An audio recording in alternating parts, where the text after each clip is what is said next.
So we're going to do this now through a series of votes, and we're going to discuss the results as we go. And to help me with that, I'm joined by Tom Ham from Calton Wealth. Tom, please welcome to the stage.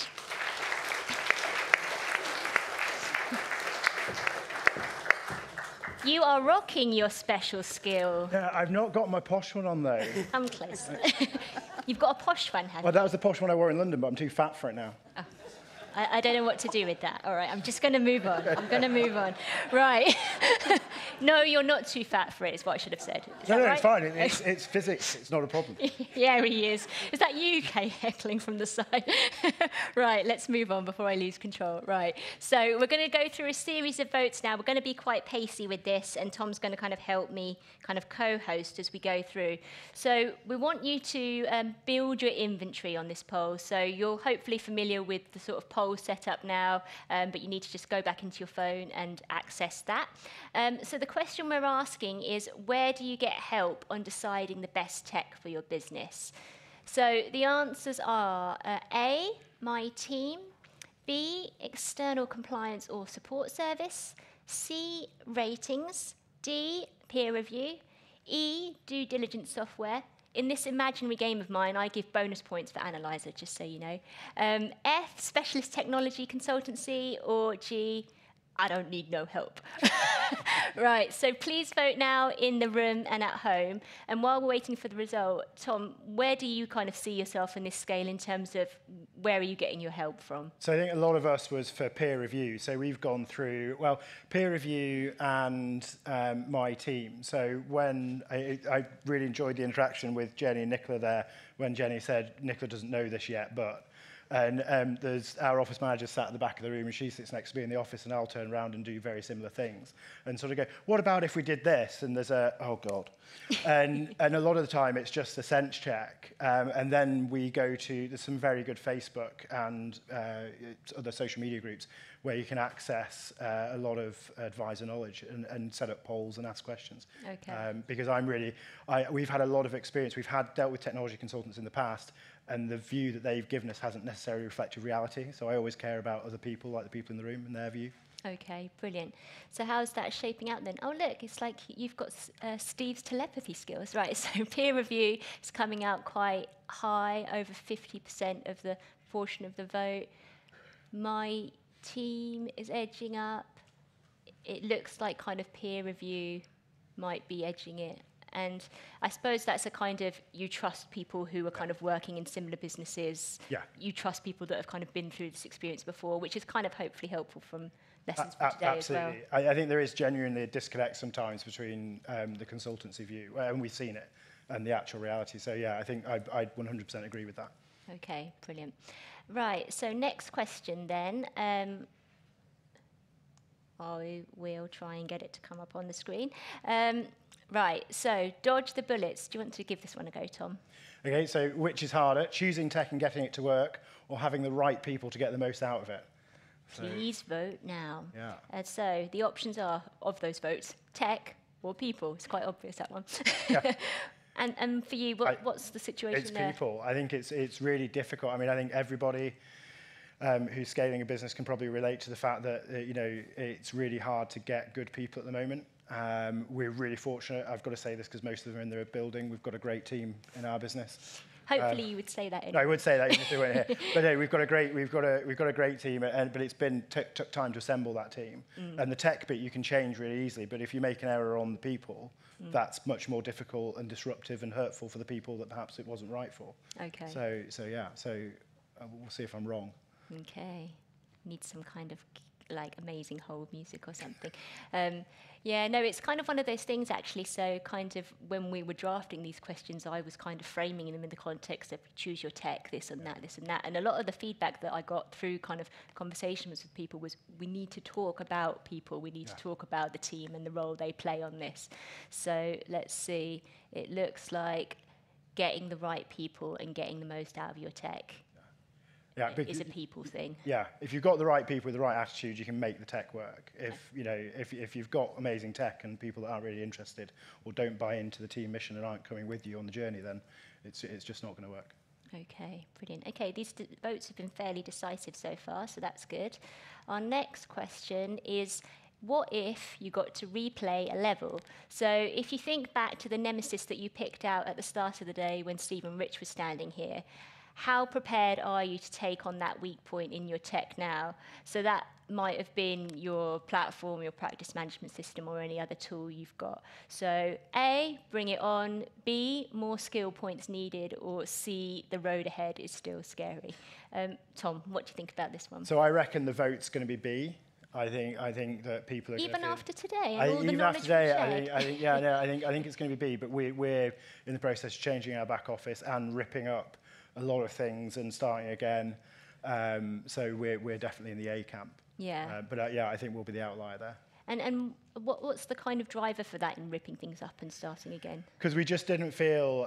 So I think during the session where we had the three back office providers on the stage, it was very much there is with the incumbents, I'm afraid. Deliberately not making eye contact over here somewhere where I think Nick is.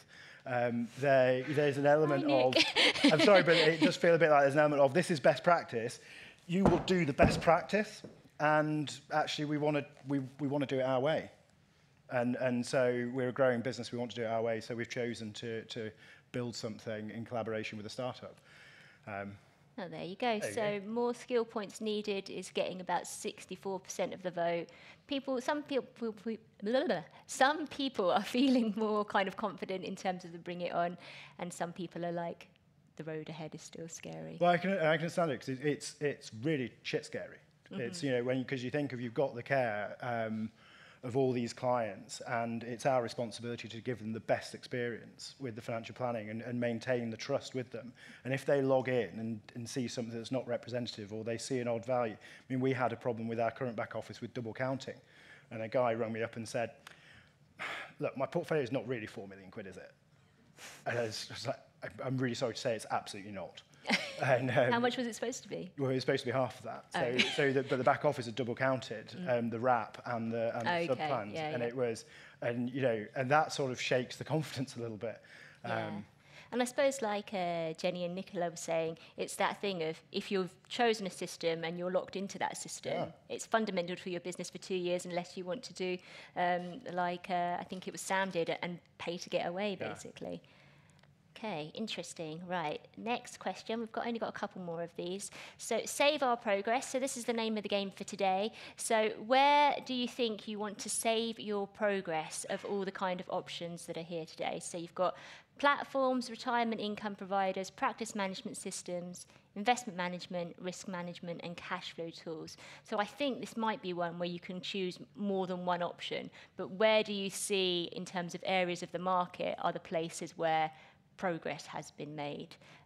Tom, what do you think? So out of this, I'd go with probably platforms and cash flow tools. Okay, talk about why for each of them. So platforms, I think we've seen step forward. We don't use Seckle, but challenges like Seckle, and we use what would be called a disruptor platform, I suspect, and we're getting a lot of support from them, and that relationship's great. And the cash flow tools, so we use Cash Calc and Timeline. And the experience you can give and the confidence you can give to a client using Timeline with all the data and modelling that you can get out of it, it's brilliant, and it's really transformational. And I was joking to another advisor in the office who was having a sort of conversation, and you could tell it was a conversation about markets. And I joked to him and said, I never have those conversations since I moved to Timeline, because I just go, open the model that we've gone through, and before we've even gotten through the model, they've gone, fuck it, it's fine, thanks. I just needed to hear you say it and to look at the model. And is that progress of like cash flow systems, or is that just the power of cash flow and that's always as it was? No, I think it is the progress. I think from going from a sort of linear 5%, a year or whatever, and then, God, it's a hard life being right. You're so humble. So I get slightly terrified every time one of these answers come up that I'm going to be wrong. But or we're going to deviate and be the outlier. But it's the thing of, I think the cash flow has gone on from that linear 5%, and you would get people sat there and go, well, I'm not going to make 5% every year. And, there's all the issues with drawing from assets when they're dropped in value and whatnot. So now you can use real by a cash calc, you can use benchmark data via timeline. You're using real economic data, and that gives such a degree of confidence to clients. Yeah, okay, great. So, yeah, we have people, for all the kind of woes, people feel like platforms have made a lot of progress and cash flow modelling. I really hope you're not kind of skewing these results, otherwise the results of my statistically significant poll I'm sorry to say, I don't think I'm skewed. that influential. But I'd be interested to see actually a breakdown. I know we can't do it, but I'd be interested to know the breakdown of people who are saying they're happy with the platforms if it's incumbents or disruptors. That, I think that would be quite an interesting one. Okay, one for future. And then I think we have a final question, I think. So I'll let you do this one, Tom. Okay, so now you're a more experienced player. Where will progress come from for you? A, making the most out of our existing tech, building our own stuff, getting clearer on what we want what we want our tech to do, picking kit from outside the industry, or upskilling our team. Okay, please vote now. Can you do more than one on this, or is this a... I think this is a choose one. Oh, right, okay. Yeah. What do you think? Well, we're doing the building our own stuff. So yeah, we're doing. AI's been talked a lot about. We've just today put a video up about our AI co-pilot that we've been developing in partnership with our team. So that's going to be a real big thing for us. We want to take as much away from the back office team as we can to leave them to focus on the clients and the important stuff. So all that, you can't get that. You can't go to Xplan and say, or another provider and say, can we have this, please? Yeah. You've just got to build it. And I suppose, was there not a desire or an attempt to kind of go, okay, the system isn't working for us just now, whatever it happens to be, cash flow platform, whatever.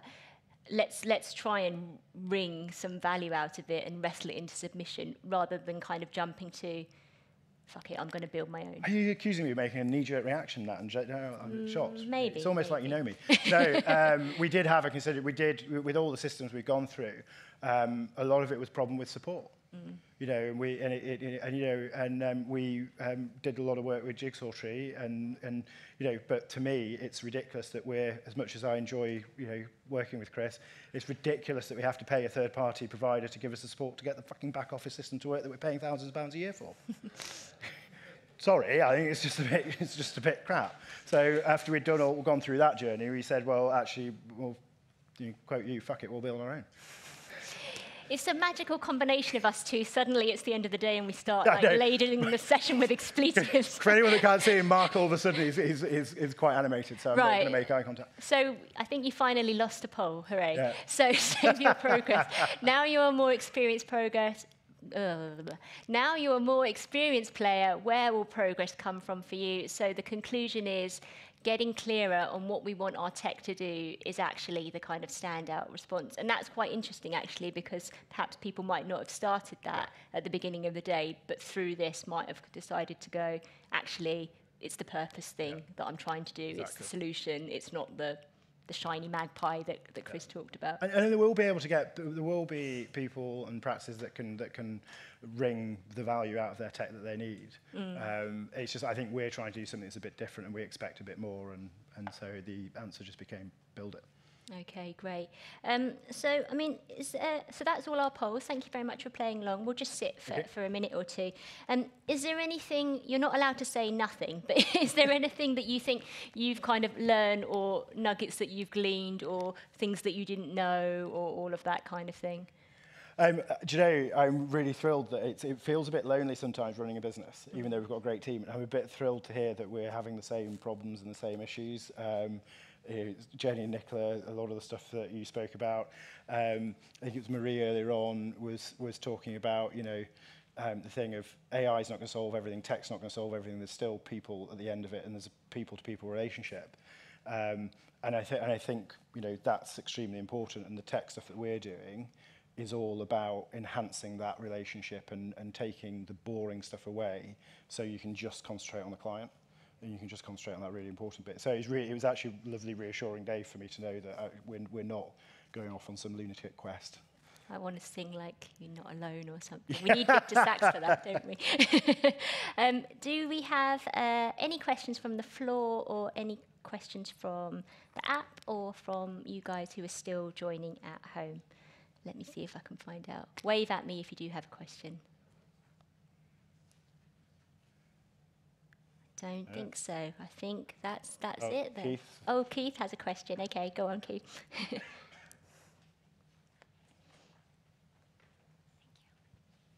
Thanks, Keith. Yeah, so it sounds like you're going through some interesting changes in the business. So I'm just intrigued, what are the sort of challenges you've encountered internally and externally from clients on that journey, and how have you navigated that? So it's an interesting, really good question, the client challenge. So the core of clients that are sort of my clients that I've worked with personally all knew when I started the business that this wasn't just going to be a sort of one, and I say just, I don't mean to, I think, you know, one person lifestyle business is great. There's many days when I wish I'd done that instead. That's not what I was going to do. I was going to try and build something a bit bigger. The interesting bit is so we're part organic growth, part acquisitional. So it's bringing in, and we've got some, I'm going to say more experienced advisors that have joined who are sort of on you know, perhaps on a glide path to retirement, or who are going to be around for a bit longer. And it's a diverse bunch of clients now. We're sort of gone from 40 in the first year to just under 1,000.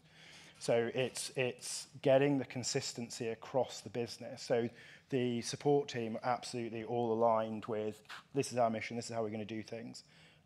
I think so, aren't we? We're all, yeah, good.